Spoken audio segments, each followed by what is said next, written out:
Salam alaikum wa rahmatullahi wa barakatuh. Salut tout le monde, j'espère que vous allez bien. On va faire aujourd'hui le projet 3 du 3e année lycée et ce projet concerne toutes les filières.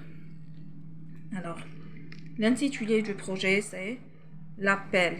On peut dire l'appel ou le texte exhortatif, comme on peut l'appeler aussi le texte injonctif. Alors, le verbe du mot exhortatif, c'est exhorter, qui veut dire inciter, inviter, encourager, etc. L'intitulé, lancer ou émettre un appel pour mobiliser autour d'une cause humanitaire. Qu'est-ce que la cause humanitaire? La cause humanitaire, c'est le thème abordé, le sujet abordé, qui peut être la guerre, la violence, la planète et la solidarité, etc. Il y a aussi d'autres thèmes. L'auteur, l'émetteur ou le destinataire, ce sont des synonymes. C'est quoi leur rôle? C'est de lancer un appel au destinataire ou au récepteur. Les destinataires et les récepteurs, ce sont des synonymes. Ce sont les personnes qui reçoivent cet appel envoyé par l'émetteur ou par le destinataire ou par l'auteur. C'est quoi leur objectif en faisant cet appel? C'est afin de les sensibiliser, de les inciter à créer un changement du constat négatif. Ça veut dire éveiller de l'intérêt, ça veut dire يحسسوهم يديروا عملية تحسيسية de les inciter معناتها يبوسيوهم يحرضوهم à créer un changement du constat négatif باش يخلقوا تغيير لهذا le constat négatif لهذه la situation négative. Autrement dit, il vise à faire réagir le destinataire sur une situation donnée et qui est une situation négative. Alors, dans un texte exhortatif, on a 3 parties. La première partie, c'est la partie expositive. On peut dire aussi explicative ou informative. Dans cette partie, qu'est-ce qu'il fait l'auteur? L'auteur expose le problème. Ça veut dire qu'il nous parle du problème posé. C'est ce qu'on appelle le constat négatif ou la situation négative. Exemple, le travail des enfants. Généralement, on trouve des enfants qui travaillent alors qu'ils étudient et ils travaillent pour aider leurs parents. Alors qu'ils ne doivent pas travailler parce qu'ils sont encore petits.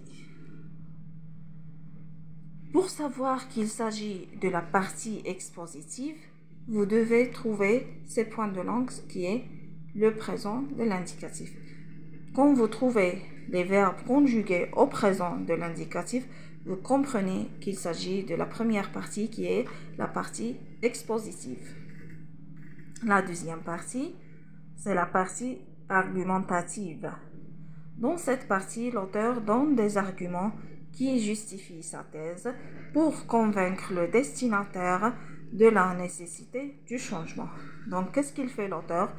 Il donne des arguments, bien sûr avec des exemples, pour qu'il puisse convaincre et persuader le destinataire et ce dernier doit créer un changement.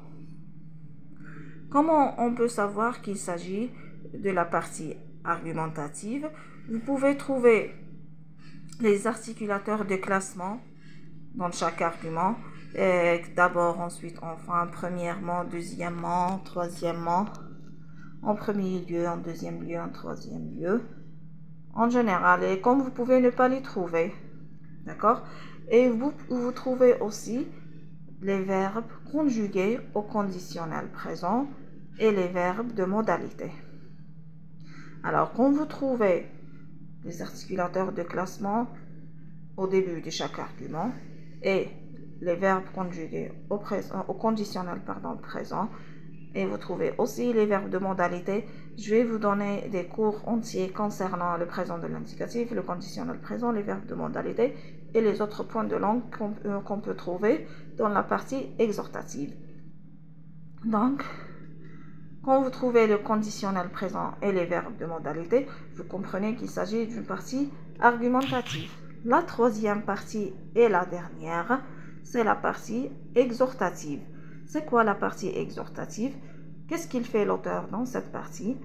C'est l'appel proprement dit. Alors, l'auteur incite à réagir. Incite à réagir, interpeller, demander. Ça veut dire, l'auteur incite le destinataire à faire une réaction, à créer un changement, à interpeller, à demander. Interpeller, demander par exemple aux sociétés qui sont concernées de ce constat négatif pour le changer et à proposer des solutions. Proposer des solutions, ça veut dire on essaye de résoudre le problème donné, ou le problème posé, ou le constat négatif. Pour savoir qu'il s'agit de l'appel ou de la partie exhortative, les points de langue qu'on trouve, c'est les verbes performatifs, l'expression du but, l'impératif et le subjonctif. Voilà les 4 points de langue qu'on peut rencontrer dans la troisième partie. Bon. Maintenant, on passe à la visée communicative.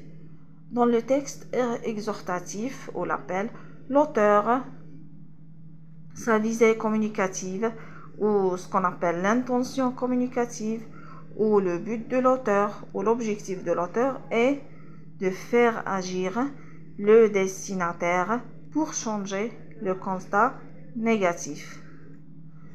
Donc l'auteur s'adresse aux gens, s'adresse au destinataire pour changer le constat négatif. C'est ça la visée communicative.